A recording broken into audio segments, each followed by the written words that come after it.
모두가 알고 싶지만 어디서도 알려주지 않는 나만 알고 싶은 전략. 오늘 김종유 의사가 모두 전해드립니다. 함께 해보시죠. 원포인트 레슨. 오늘도 김종유 의사 만나볼게요. 안녕하십니까? 안녕하십니까? 네, 사실 저는 굉장히 흥미로운 기사가 하나 나왔습니다. 오늘의 주제 바로 함께 오픈해 볼 텐데요. 이 혼다와 닛산이죠. 합병을 위한 협상 절차에 돌입했다라는 블룸버그 통신의 외신 보도가 있었습니다. 이 두 기업이 합병을 하게 된다면 세계 3위 자동차 업계로 부상하게 된다라는 소식이었는데요. 과연 글로벌 자동차 업계에는 어떤 변화가 생기게 될까요? 오늘 이 내용 가지고 함께 이야기해 보도록 하시죠. 중요한 포인트 함께 짚어볼까요? 네, 글로벌 시장에서 벌어지고 있는 일, 우리 시장에서 벌어지고 있는 일, 그래서 현대차는 이라는 세 가지 포인트로 살펴보도록 할 텐데요. 네. 닛산과 혼다가 합치면 어떻게 될까라는 부분도 당연히 짚어봐야 될 거고요. 그 다음에 최근에 어피니티가 우리나라 렌터카 1, 2 업체를 인수한 것에 대한 판단도 한번 우리가 생각해 볼 필요가 있겠고, 마지막으로 이러한 것들이 현대차 그룹에 어떤 영향을 미칠까라는 부분에 대해서 얘기 나눠보도록 하겠습니다. 네, 과연 이 내용 가지고 저희가 어떤 인사이트까지 열어볼 수 있을지 오늘의 첫 번째 의문점 지금 바로 함께 열어보시죠. 저는 블룸버그를 통해 뉴스를 접했을 때 두 가지 측면으로 생각할 수 있지 않을까라고 생각했습니다. 일단 글로벌 완성차 업체 순위가요. 1위가 토요타, 2위가 폭스바겐, 3위가 현대차인데요. 이 두 기업이 합병을 해서 3위로 올라서게 된다면 국내 완성차 업체인 현대기아차에게는 위협이 되지 않을까. 또 한편으로는 이 대단했던 두 기업이 합병을 한다는 게 최근 닛산의 상황이 좋지 않아서 가능했다라든 한마디로 두 기업 모두 다 안 좋은 상황이라는 걸 방증하는 건 아닐까라는 생각이 동시에 들었거든요. 뭐가 맞을까요? 네, 일단 영향 없고요. 현대기아차 영향이 없고, 혼다, 네. 닛산은 둘이 지금 굉장히 다운으로 가고 있는 두 회사입니다. 그래서 지금 판매량이나 주가를 보면 이미 답이 나와 있다라고 볼 수가 있겠는데요. 물론 어저께 관련 소식이 나오면서 닛산의 주가는 급등하는 그런 양상을 보여주었는데, 차트부터 한번 보실까요? 자, 두 종목의 전반적인 주가 동향은 혼다도 최근 미국에서도 헤매고 있고 동남아에서도 점점 점유율이 좀 빠지고 있는 그런 상황이고요. 네. 닛산 같은 경우에는 거의 전 모델의 악화라고 보시면 될 것 같습니다. 특히 닛산은 사쿠라라고 하는 경차 정도를 제외하면 기존 모델들이 연식을 받고 나오는데 뭘 받고 나오는지 모를 정도로 굉장히 답답한 상황이라는 거죠. 네. 하이브리드도 없고, 리프라고 하는 최초의 전기차를 대응한 닛산의 회사인데 이것도 지금 잘 안 되는 그런 양상이니까 다각도로 망가지고 있는 상황에서 누군가의 손을 잡을 수밖에 없었는데 그게 혼다다? 기술이 혼다라고 했지만 과연 지금 기술이 혼다인 것인지도 굉장히 물음표가 달려있는 상황인 이 두 그룹이 합친 것은 규모 기준으로는 3위가 됐을지 모르겠지만 바로 4위로 내려올 거고 그 아래로 내려갈 수도 있다라고 봐야 될 것 같습니다.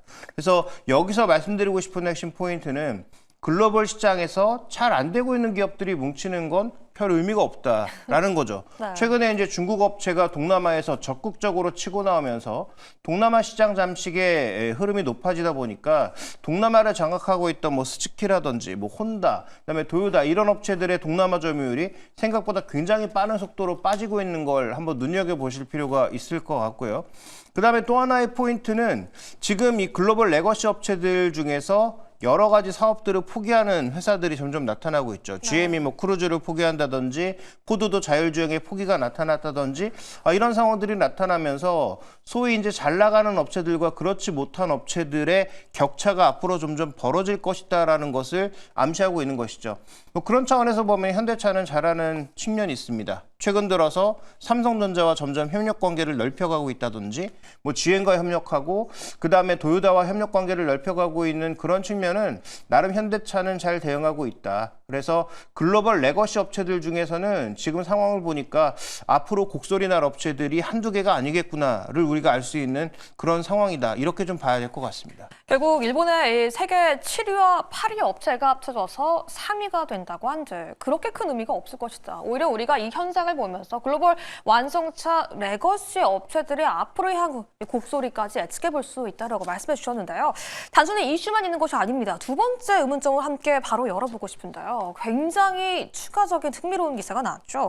바로 홍콩계 사모펀드 어피니티가요. 국내 렌터카 1위 업체죠. 롯데 렌터카를 인수하겠다라는 소식이 들려왔습니다. 굉장히 비싼 값에 프리미엄을 붙여서 매수까지 단행을 하기로 한 건데요. 저는요, 단순히 이게 아니라 이 이슈를 추가적으로 검색을 해보다 보니까 지난 8월에 이미 국내 2위 업체 SK 렌터카도 인수를 완료를 했고 이번에 인수하겠다고 하는 롯데 렌터카는 이 그린카와 쏘카까지 가지고 있는 회사라서 중국의 침입 무섭다라는 생각까지 들었거든요.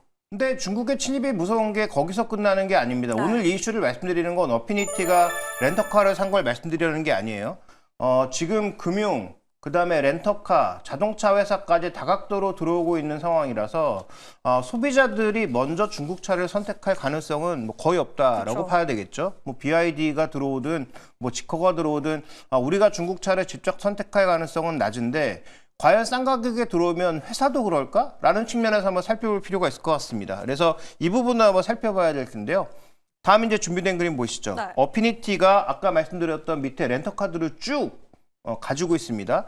지금 렌터카가 신차 시장에서 30%를 소화하는 영역입니다. 근데 렌터카는 아시는 것처럼 가끔 뭐 특판 이런 것들이 나오지 네. 않습니까? 왜냐하면 자동차 회사들이 재고로 남는 것들을 이쪽으로 싸게 넘기면서 물량을 빠르게 소화할 수 있도록 만들어 주는 건데요.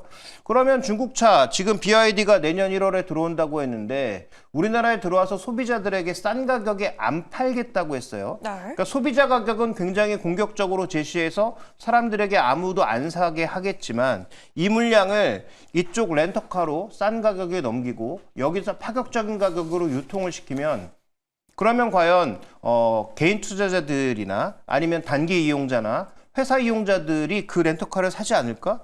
저는 뭐 살 수 있다라고 보고 있거든요. 그다음에 또 하나 이번에 끌고 들어오는 업체가 어디냐면 하모니 오토라고 해서 중국 최대의 딜러사를 끌고 들어옵니다.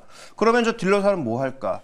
여기서 이 렌터카에서 돌아가는 2, 3년짜리 물량이 끝나면 이걸 어딘가에 또 팔아야 될 거 아니겠습니까? 그쵸.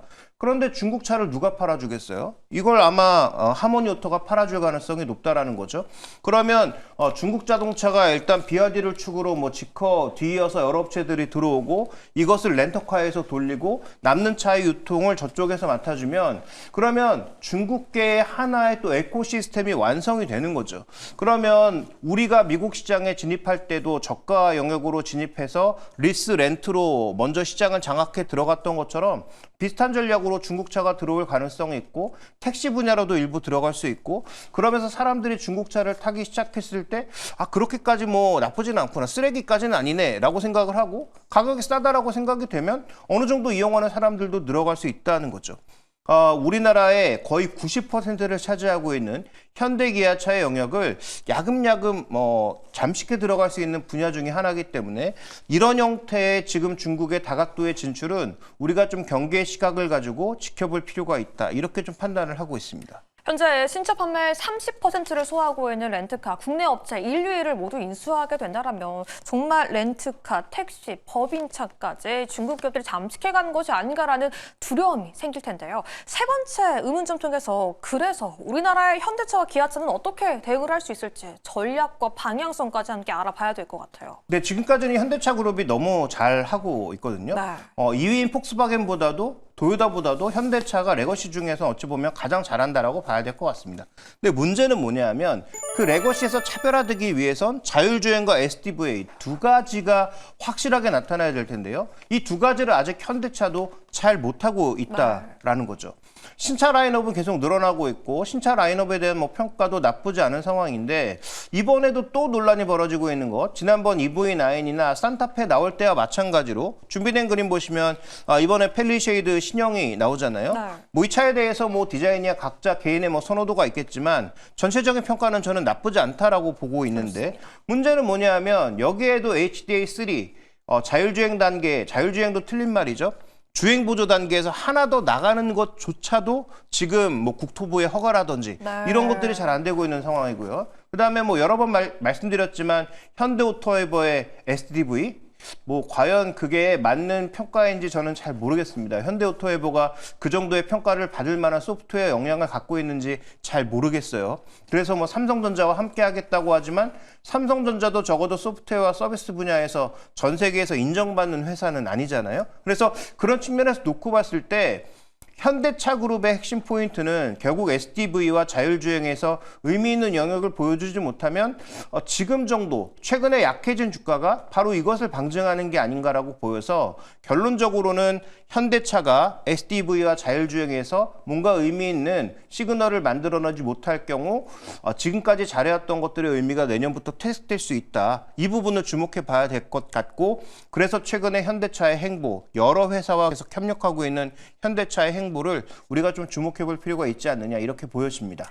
결국 현재도 좋은 행보를 보여주기 위해서는 자율주행이라는 규제 문제가 좀 풀려야 하지 않을까라는 생각도 들거든요. 전일 국토부 장관이 이런 발언이 있었죠. 우리나라 역시 자율주행 규제를 풀 수 있을 수 있다라고 언급을 했는데 잘하고 있는 미국과 중국, 이어서 스위스와 일본까지 규제를 풀고 있습니다. 우리나라 자율주행 규제 방향성 어떻게 될까요? 네, 일단 우리도 푸는 방향으로 빠르게 좀 가야 되는 상황이죠. 뭐 당연히 뭐 실패도 있을 수 있고 그 과정에서 뭐 사고라든지 여러 가지 문제가 생길 수 있죠. 근데 그런 것들이 무서워서 규제를 풀어주고 뭔가 이쪽에 산업을 열어주지 않으면 이쪽에 발전은 없는 거죠. 그렇지 않아도 부족한 기술인데 그런 규제로 인해서 실제로 실험 자체도 제어되는 상황이라면 더 발전이라는 건 존재할 수가 없는 거죠. 그래서 지금 우리나라 업체가 저 외국 어디 가서 뭐 조금씩 하는 그런 형태의 건 말고 실제로 정말 돌아다니면서 로데이터를 많이 모아야 테슬라 수준까지는 아니더라도 최소한 테슬라 밑에 정도는 갈 수 있는 거 아니겠습니까? 그래서 그런 부분들의 규제는 좀 빨리 풀어줘야 되고 현대차도 지금 42-나 추진하고 있는 여러 역량들을 하나로 모아서 더 한 단계 나아가는 그런 형태를 만들어줘야 지금 현재의 저평가를 좀 벗어날 수 있는 그런 구간으로 갈 수 있겠다. 그렇게 가지 못한다면 현대기아차 아무리 차 잘 팔아봐야 현재 구간에서는 레거시 자동차로서의 한계가 뚜렷하다. 이렇게 봐야 될 것 같습니다. 네, 저희가 두 번째 문점 통해서 중국 시장의 국내 렌트카 업체의 침입에 대해 이야기를 하기도 했었는데 지금 중국의 자율주행 AI 역시 기술 발전이 굉장히 뚜렷하다라고 하셨어요. 네, 중국의 지금 뭐 테슬라가 뭐 업계 상위인 건 최상위인 건 뭐 누구나 다 아는 사실이고요. 그 다음에 이제 차 순위를 따지자면 뭐 아무도 안 믿으시겠지만 지금 중국의 업체들 중에서 일부 업체들은 테슬라의 거의 턱 밑까지 쫓아 올라오는 정도의 수준으로 이미 올라와 있다라고 합니다. 실제로 우리나라의 뭐 블로거라든지 뭐 기자라든지 이런 분들이 가서 많이 타보고 대부분 놀라서 우리나라에 방문해서 그와 관련된 뭐 인터뷰들을 하고 있는데요. 뭐 그렇게 본다면 지금 중국 업체들의 이런 여러 가지 기술들이 아까 말씀드렸던 그런 중국의 자동차 유통과 끼어서 소프트웨어까지 같이 진출했을 경우에 어떻게 할 것이냐에 대한 대응도 고민해 볼 필요가 있는 거죠. 그래서 이런 기술 측면과 관련돼서는 지금 우리가 뭐 정부의 여러 가지 뭐 정치적인 문제가 있는 상황이지만 빠르게 좀 규제도 풀어주고 관련된 기업들의 기술을 더 넓혀줄 필요가 있다. 이렇게 봐야 될 것 같습니다. 저희가 글로벌 완성차 업체 시장의 동향과 자율주행에 대한 저희의 발전 필요성까지 함께 이야기해 봤는데요. 앞으로에 대한 방향성 세워보기 오늘 결론까지 함께 내려보도록 하겠습니다. 네, 일단 레거시 자동차는 구조조정에 들어간 건 확실해 보입니다. 앞으로 더 많은 업체들이 합종연행을 할 가능성이 높고요. 그다음에 중국차가 글로벌 진출을 여러 가지 형태로 확대하고 있다. 지금 우리나라에 돌아다니고 있는 소나타 택시 전부 중국에서 만든 겁니다. 우리나라에서 만든 거라고 착각하시면 안 되고요. 그다음에 현대차는 비전을 확실하게 주지 못할 경우 현재 저평가를 탈출하기가 어렵다. 이렇게 봐야 될 것 같습니다. 여기서 말씀드리는 비전은 아까 말씀드렸던 자율주행 쪽이나 아니면 SDV 쪽에서 확실한 모멘텀을 보여주지 못하면 지금 뭐 전기차 모델 몇 개 만들어내는 것으로 재평가받을 수는 없다. 이렇게 봐야 될 것 같습니다. 좋습니다. 오늘 여러 침투 속에서 국내 자동차 업체의 방향성까지 함께 짚어봤고요. 앞으로 여러분들의 투자에 도움되었기를 바라면서 김종일 사 보내드리겠습니다. 감사합니다.